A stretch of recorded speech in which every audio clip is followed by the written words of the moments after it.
Hello students, grade 7. Happy morning. You all are welcome in second session of chapter number 11, transportation in animals and plants.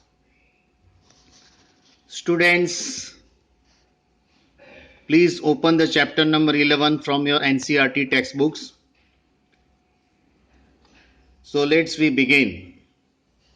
Now transportation in animals and plants. Students, you have seen and learned earlier that all the organisms need food, water and oxygen for survival. We need food, water and oxygen for our living. They need to transport all these various parts of their body.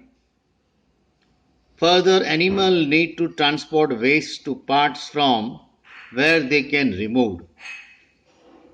Animal needs to transport waste to parts from where they can remove. So have you wondered how all this is achieved?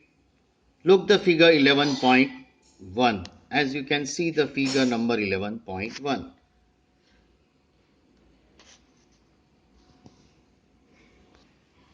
Here, do you see the heart, the blood vessels? They function to transport the substances and together form a circulatory system. So in this chapter, you shall learn about transport of substances in animals and plants. So let's we start. Students, let we start circulatory system. Blood. In circulatory system, the main component that is blood. What happens when you get a cut on your body? Flows will be oozes out. But what is blood? You know students, blood is the fluid which flows in the blood vessels, right? It transports the substances like digested food from the small intestine to other parts of the body that we have studied in your earlier standard. Blood transported nutrients, and the nutrients that comes from digested food from small intestine to other part of the body. It also carries oxygen from the lungs to cells of the body. It also transports the waste for removal from the body. So what are the function of the blood? Blood which transport the nutrients, which transport the oxygen, and it also transport the waste for removal from the body. Now how does the blood carry various substances? Student, you know that blood is composed of fluid which is called plasma, in which different types of cells are suspended. Here why is the color of the blood is red? That question we are going to explain now. Okay, one type of cells are the red blood cells, that is RBC, which contain a red pigments, and that red pigments it is called hemoglobin.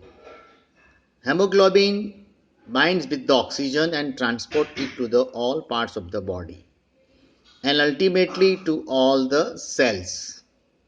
So in blood hemoglobin is there, right? That hemoglobin transport the oxygen to all parts of the cells. It will be difficult to provide oxygen efficiently to all the cells of the body without hemoglobin. So hemoglobin, it is the carrier of oxygen. The presence of hemoglobin makes the blood appear red. So our question was that why the blood of the why the blood color is red? So due to the presence of hemoglobin. And what is hemoglobin? It contains in RBC, right? So hemoglobin, it transports the oxygen. With the help of hemoglobin, it transports the oxygen to different part of the cell of the body organism.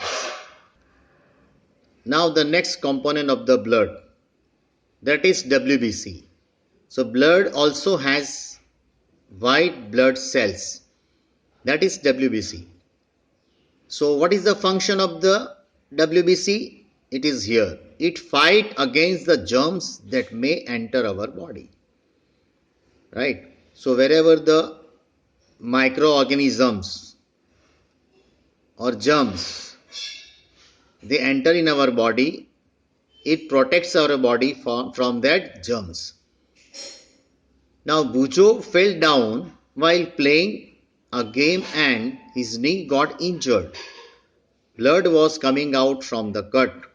After some time he noticed that bleeding had stopped and dark red clot had plugged on the cut. So Bujo was puzzled about this. The clot is formed because of the presence of another type of cells in the blood, and that is known as platelets. So platelets, it is another components of the blood. So blood contain RBC, WBC and platelets. Now what is the function of these platelets? It clots the blood whenever the blood will be oozes out from our body. Okay, so due to the platelets, many bloods does not flow out from the body. After some time it clots. So platelets clot the blood. Now our next point, blood vessels. There are different type of blood vessels in the body. You know that during inhalation, a fresh supply of oxygen fills the lungs. So oxygen has to transport it to the rest part of the body. Also, the blood picks up the waste material including carbon dioxide from the cell. Now this blood has to go back to the heart for transport to the lungs for the removal of carbon dioxide, as you have learned in chapter number 10. So here two types of blood vessels, which are they? Arteries and veins, which are present in our body. Now you see what is the function of arteries. Now arteries carries pure blood. Pure blood means oxygenated blood. So it carries the blood from heart to all part of the body. So arteries carries oxygen rich blood from the heart to all part of the body. Since the blood flow is rapid at a high pressure, so the arteries have a thick elastic wall. So arteries wall is thick and it becomes elastic wall, means it can stretch but it does not break, right? So it is elastic walls.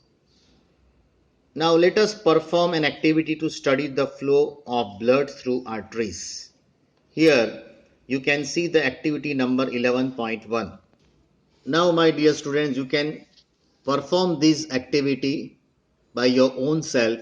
So place the middle and index finger of your right hand on the inner side of your left wrist, as you see in figure number 11.2. So can you feel some throbbing movements? So why do you think there is a throbbing? This throbbing is called the pulse, right? It is called pulse, P-U-L-S-E, and it is due to the blood flowing in the arteries. So how do you know that your blood is flowing? Due to the pulse, throbbing, due to the throbbing, and that is called pulse. So due to the blood flowing in the arteries, you can count the number of pulse beats in 1 minute. So students ready to do this activity? How many pulse beat could you count? The number of beats per minute is also called pulse rate. So here you can count your pulse rate by doing this activity. A resting person means complete comfortable person usually has a pulse rate between 72 to 72 and 80 beats per minute. So standard pulse rate is 72 and 80 beats per minute. Find the places in your body where you can feel the pulse. So in this figure number 11.2, 11 point, here you can see record your own pulse beat per minute and those of your classmates. Or your classmates are not here, so you can do this activity with the help of your parents. You measure the pulse rate of your parents, father, mother, brother, sister. Insert the values you obtain in the table 11.1 and compare them. So as per figure number 11.2, you can measure the pulse in the wrist and fill this table 11.1 pulse rate. So name pulse per minute, father, mother, brother, sister. You write down their names and measure. Now we talk about veins. Veins are the vessels which carry carbon dioxide rich blood, means impure blood. So impure blood means what? It carry carbon dioxide rich in the blood. So it carries blood from all part of the body back to heart. Right? So the veins have the thin walls while arteries have thick walls. With the differences also. There are valves present in the vein. In arteries, blood always move from heart to all part of the blood. Correct. So it has no valves. But here veins have valves present in the vein which allow blood to flow only towards the heart. Correct.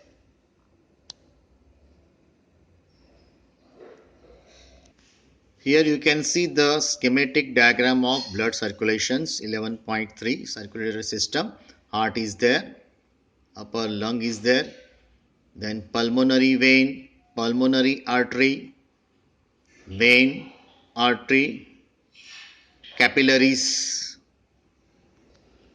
Blood donation. Hundreds of people die due to the unavailability of blood. So voluntary blood donation is harmless and painless and can save precious lives. So blood can be donated at hospital and other places which is authorized by the government. And you can use Red Cross, right? Wherever the Red Cross agency is there, you can give that blood. So it is very safest placed. So donated bloods are stored with special care in blood banks. The point to be noted that here I am confused. I have learned that an artery carries oxygen rich blood. Paheli explained that the pulmonary artery it carries the blood from the heart. So it is called artery, not vein. It carried carbon dioxide rich in blood to the lungs. So pulmonary vein carries oxygenated rich blood from the lung to heart. You see students, it is just vice versa. Artery carries pure blood. So pulmonary artery carries impure blood. Vein carries impure blood. Pulmonary vein carries pure blood. Only this thing you have to remember in mind. Okay. Now do you see the arteries which is divided into smaller vessels? On reaching the tissues, they divide the further into extremely thin tubes which are known as capillaries. The capillaries join to form veins which empty into heart. So in today's session, we learn up till here only. So have a nice day and goodbye.